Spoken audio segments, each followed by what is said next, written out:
सुबह सुबह उठते ही ठाकुर जी चले जाते हैं गौशाला। गौशाला में जितनी बैठी हुई गैया हूं मैं कहा, उनके सींग जाके ठाकुर जी पकड़ लेते हैं और सींग पकड़ के ऐसे ऐसे उसके सिर को हिलाते हैं, और जैसे ही गैया खड़ी हो जाती है तो ठाकुर जी उस पर लटक जाते हैं।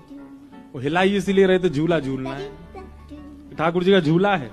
सींग पर लटक गए, अब ठाकुर जी लटक गए, अब वह गैया तो कहें चल गैया झूला झूला दे। तो गैया लेके घूमती है ठाकुर जी सींग को पकड़ करके पूरे नंद भवन में डोले। लेकिन थोड़ी देर बाद जब ठाकुर जी की पकड़ कमजोर होने लगती है तो ठाकुर जी गैया कान में कहें, अरे गैया चल अब मेरा हाथ छूटे मारो, अब मुंह छोड़ दे। रोज तो गैया छोड़ देती है, पर आज गैया बोली आज ऐसे नहीं जान दूंगी। रोज झूला झूल के जाएं, देखे तो कुछ जमीन है, आज इनको आनंद करा दूं।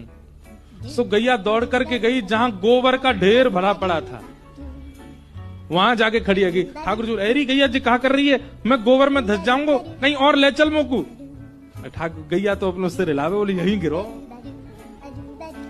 अरे मैया देख तेरी गैया मुक्कू मार रही है, अरे बाबा मुक्कू बचाओ, देखो गैया मुक्कू मार रही है, चिल्लाने लगे। अब जब तक मैया बाबा आमे तब तक तो ठाकुर जी के हाथ छूट गए और गोबर में धस गए। यहां तक गोबर में गैया ठाकुर जी को टेढ़ी नजरन से देख के भाज गई मारते, बोले अब बढ़िया लग रहे हो। ऐसी ऐसी ऐसी लीला सब जड़ चेतन जीव सब आनंद करते हैं ठाकुर जी के संग।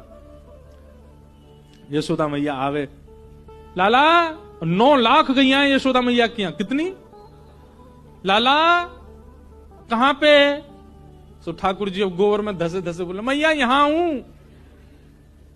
मैया बोली कहां है, मुझको दिखता रहना है। अरे इतकू आओ गोबर की ओर। अब 9 लाख गैयाओं का गोबर का तो पहाड़ था।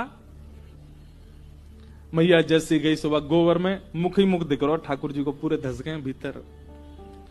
मैया ने जाके लाल जी उठाए, निकारे गोबर में थे। अब गले से नहीं लगा रही है, क्यों गोबर लग रहा हो तो दूर ही ऐसे पकड़ रखे हैं। मैया ऐसे मत करे, मुझको गले से लगा। मैया बोली ना ना मैं देख मैया देख, मुझ खुजली है रही है पीठ में। अब मैया ने पीठ देख के कहा, जैसे ठाकुर जी ने पास किया सोई ठाकुर जी खुद ही लिपट गए मैया से।